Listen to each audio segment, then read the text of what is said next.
and going to the tomb, rolled back the stone and sat on it. His appearance was like lightning, and his clothes were white as snow. The guards were so afraid of him that they shook and became like dead men. The angel said to the woman, "Do not be afraid, for I know that you are looking for Jesus who was crucified. He's not here. He is risen, just as he said. Come and see the place where he lay, and then go quickly and tell his disciples. He has risen from the dead and is going ahead of you into Galilee. There you will see him. Now I have told you so." So the women hurried away from the tomb, afraid yet filled with joy, and ran to tell his disciples. Suddenly Jesus met them. "Greetings," he said. They came to him, clasped his feet, and worshipped him. Then Jesus said to them, "Do not be afraid. Go and tell my brothers to go to Galilee, and there they will see me." Imagine for a moment what it was like for both these women and the disciples after the crucifixion and before Jesus' resurrection. I mean, for these people, their whole security, their whole definition of why they were living was ripped out from under them. Jesus was the Messiah. He was the Son of God. He was the one that they believed was going to restore all things. And now he's dead in a grave. They gave everything up for him. Now what do they do? The sorrow of losing him, the fear of the future, the hope of this future being gone and pulled away from them, all of it fills their minds.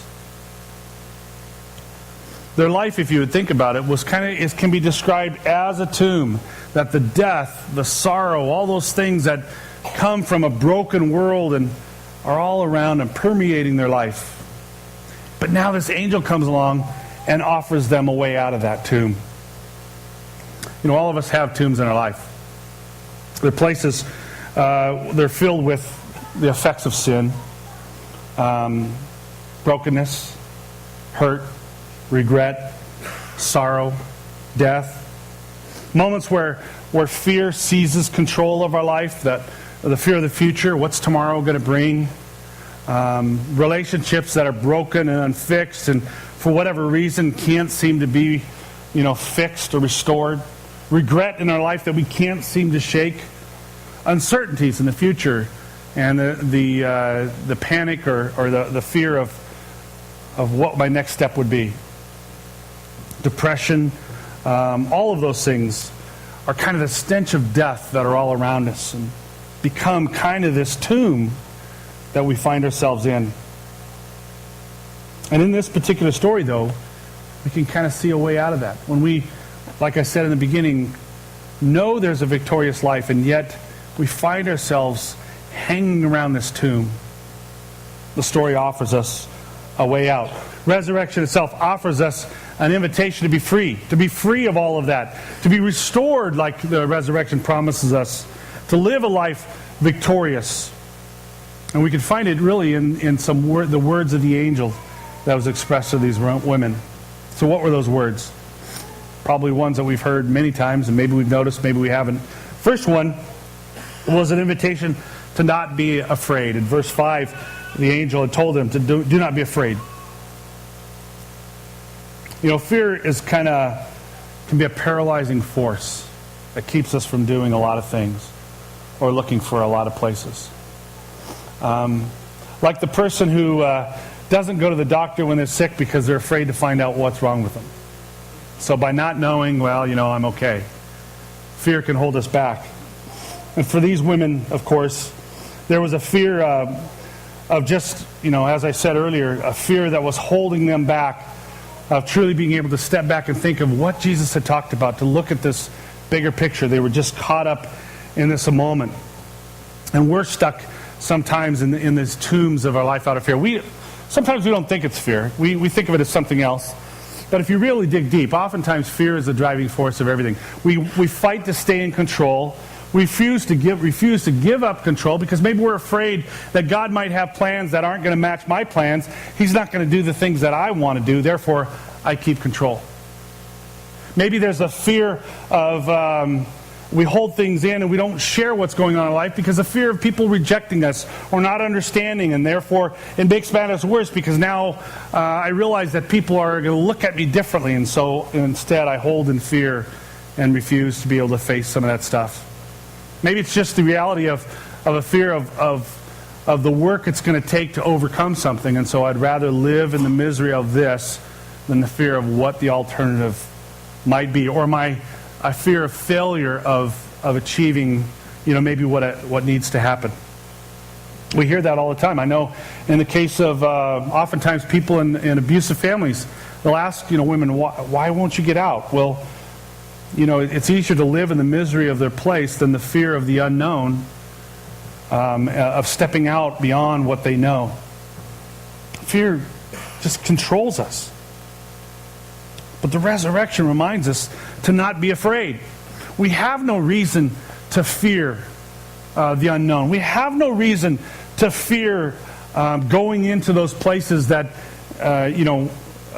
we're not sure about, because of the very person that we're looking to, the very person that we live for, that we follow, we believe in. Romans 8:11 says this, and if the spirit of him who raised Jesus from the dead is living in you, he who raised Christ from the dead will also give life to your mortal bodies because of his spirit who lives in you. I mean, think about it. I mean, yeah, Jesus was Jesus and he was God. But any one of us human beings could die. I mean, I can't be sinless, that I couldn't do. But, there was 2 thieves on the cross who were human. They died too. But none of us have the power to be raised from the dead. Jesus himself, Matthew 28:18, said, all authority in heaven and on earth has been given to him. This is the person that we run to. This is the person that we follow. This is the relationship we have, is with a person, a man and a God who is in complete control, who has the power that raised himself from the dead, the power also living in us. We have no reason to fear. There's nothing that we could be facing that has any greater strength and power than what we have within us. I mean, we might, it might still feel this. We feel this scared about allowing Christ into these areas of our life. Maybe we feel the insecurity of, like I said, addictions or weaknesses, and we're afraid, wow, if God saw this, what would he think? But he already sees it. He knows. And so the message of the resurrection of this angel is that, you do not be afraid. There's no reason to allow fear to keep you from the things that you need to face. And one of the reasons comes into the second statement, which is to come and see. When fear is removed, the women were able to see the truth. When they removed this fear, they started to see that all these doubts that they had and all these things weren't really justified. That in fact, because, just so you know, I don't know if you're aware of this, but the stone wasn't removed for Jesus. It wasn't like Jesus was sitting in the inside, risen, and thinking, knocking on the stone and saying, hey, someone's got to roll this stone away so I can get out. I mean, that wasn't the reason. The angel removed the stone so that the people could come in and see that the tomb was empty. That what they thought was in there wasn't in there anymore. That Christ himself had risen from the dead. And so God, by removing the fear in us, we're able to begin to see the truth. And so God invites us into these broken areas of our life so that we can see the truth.